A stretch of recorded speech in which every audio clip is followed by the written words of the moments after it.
Prince Edward did not raise his voice when Camilla's request reached him. He did something far more dangerous. He closed the folder, took Lady Louise by the hand, and walked her through the doors she had been quietly expected to avoid. By the time father and daughter reached the royal records chamber, every senior courtier understood this was no ceremonial visit. It was a refusal written in footsteps. Edward had read the message alone in a sitting room, and its meaning struck harder than an accusation.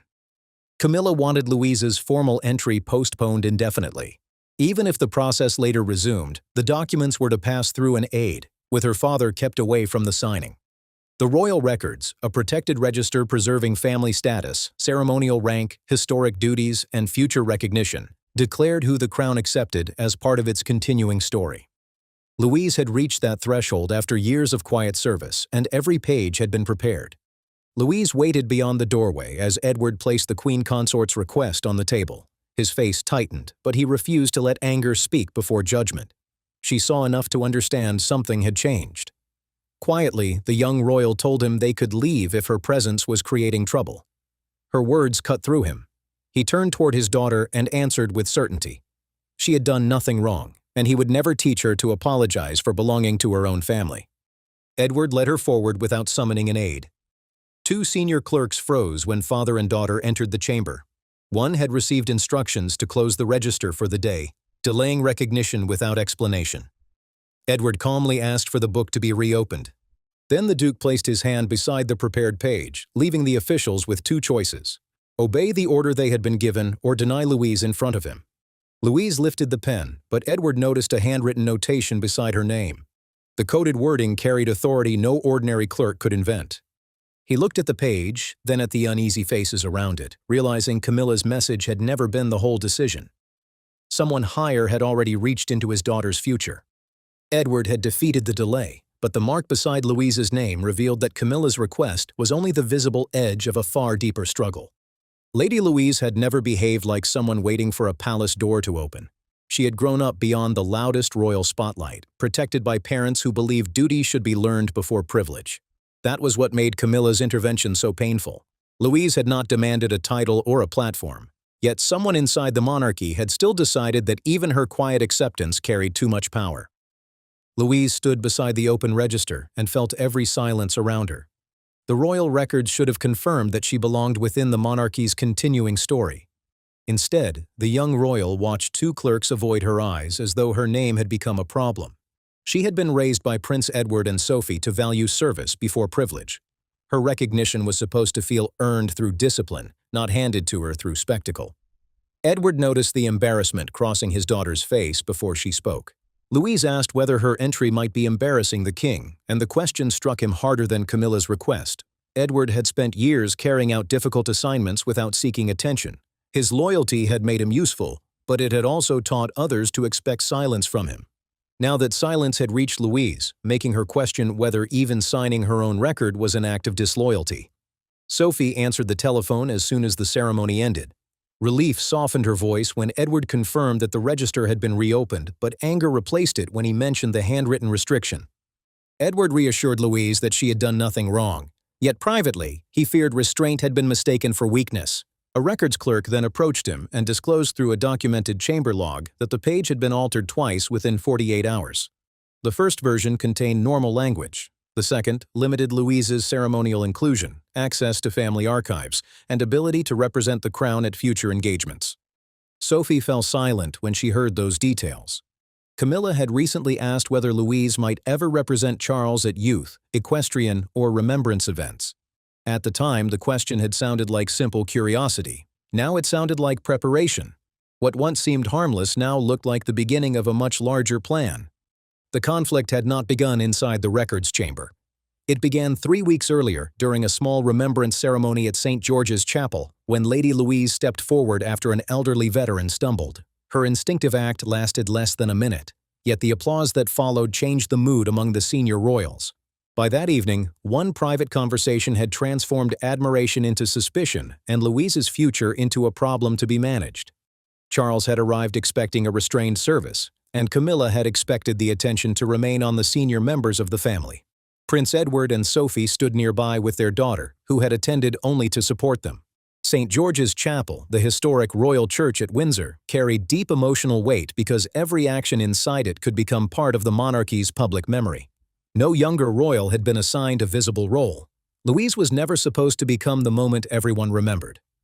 The veteran moved toward the memorial book but suddenly lost his balance.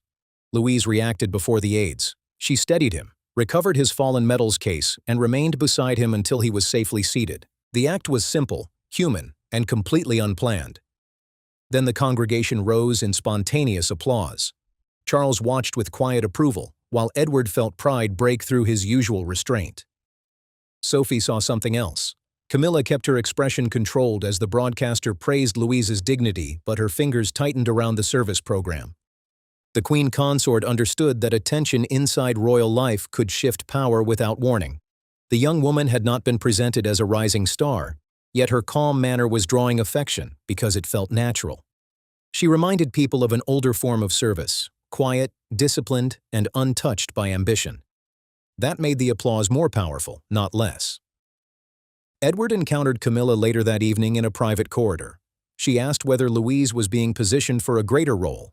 He stared at her, stunned by the accusation, then answered that his daughter had merely helped someone who was falling. The Queen replied coldly that within royal life, even instinct could become strategy. He walked away disturbed, but he did not yet understand how quickly suspicion had become action. A courtier later documented in a confidential staff account that Camilla had instructed her private secretary to obtain the timetable for Louise's entry into the royal records only hours after the applause. Worse followed. Edward learned that someone had used Charles's private authorization code to amend his daughter's page. The betrayal no longer pointed toward one person. It reached toward both the Queen and his own brother. What began with a young woman helping a veteran was now leading Edward toward a closed room where family loyalty and royal authority would finally collide. Camilla expected Prince Edward to come seeking an explanation. She did not expect him to arrive carrying the altered record. When the door closed and the aides remained outside, the polite language of monarchy vanished with them. On one side stood a queen determined to control the shape of the institution. On the other stood a father who had spent a lifetime yielding until the institution reached for his daughter. Edward had requested the private meeting minutes after leaving the records chamber. He kept Sophie and Louise away because he wanted the damage contained before it reached them again. In his hand were copies of both versions of his daughter's page, the original entry and the altered document restricting her future. A private audience, a closed meeting where a royal matter could be discussed without staff interference, usually protected everyone's dignity. This time, it stripped away every excuse. Camilla remained seated as Edward placed the pages on the table. The Queen Consort insisted he had misunderstood a temporary administrative measure designed to protect Louise from sudden attention. He pulled out the opposite chair but refused to sit. Standing over the papers, he asked why protection required marking his daughter as less worthy before she had even chosen what kind of royal life she wanted. Camilla argued that the monarchy could not survive uncontrolled expectations. She believed public focus had to remain on a small group of senior royals because unexpected popularity could create rival centers of influence. Edward understood the pressure, but he rejected the cruelty beneath it. Louise had asked for nothing, yet the Queen was treating public affection as though it were an act of rebellion. Edward's control finally began to fracture when Camilla called his daughter a possible complication. He told her that a young woman could not be protected by being quietly diminished. She accused him of allowing paternal pride to cloud royal judgment. The father answered that she was using royal judgment to disguise personal insecurity. The words struck with brutal force. Camilla pushed her chair backward, and for the first time, her composure broke. She admitted requesting the postponement, but denied writing the formal restrictions, insisting the final amendment appeared only after she discussed Louise's position with Charles. That confession changed everything. Either the king had approved the language himself, or he had allowed his authority to be used without questioning the consequences. Edward gathered the pages and turned toward the door. Camilla warned him that confronting Charles could force the monarch to choose between his wife and his brother. He did not answer because the choice had already begun. Edward entered the room seeking accountability from Camilla, but he left knowing the true decision had been made behind the king's closed door. The authority code beside Louise's restriction belonged to King Charles. That fact should have ended the mystery. Instead, it deepened it. A royal code could prove approval, but not intention. Had Charles knowingly blocked his niece, trusted the wrong advice, or surrendered his judgment to avoid another argument with Camilla? Edward now faced a choice more painful than confronting a queen.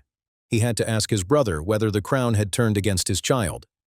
Charles sat alone in his study when Prince Edward entered carrying the copied amendment. The king's office held the final institutional power over changes affecting royal status and ceremonial recognition. Camilla could recommend a delay, but only the monarch's authority could turn that request into a binding archival restriction. Edward understood the pressure crushing his brother. A reduced group of working royals, relentless public judgment, health concerns, and family demands pulling in opposite directions. None of it justified making Louise the silent sacrifice. Charles read the page without speaking. He removed his glasses, placed them beside the document, and let the silence stretch between them. Edward knew that look. His brother recognized the authorization code. The painful question was no longer whether the king's power had been used, but whether he had understood what he was allowing. Edward asked if Charles considered Louise a threat. The monarch rejected the word, explaining that the restriction was meant to prevent obligations his niece might later resent. The younger brother's disappointment hardened. He answered that Louise should be allowed to decide what she resented. No one had the right to narrow her identity before she had chosen her path, especially when she had never demanded a title or public platform. Charles finally admitted that Camilla had warned him about Louise's growing popularity. The Queen believed unexpected affection could disrupt the planned public hierarchy, the order deciding which royals received duties and attention. He had signed a bundle of recommendations without reading every final line. Defensiveness faded as he realized his niece's future had been reduced to one paragraph buried among routine papers. Edward then found the cruelest detail.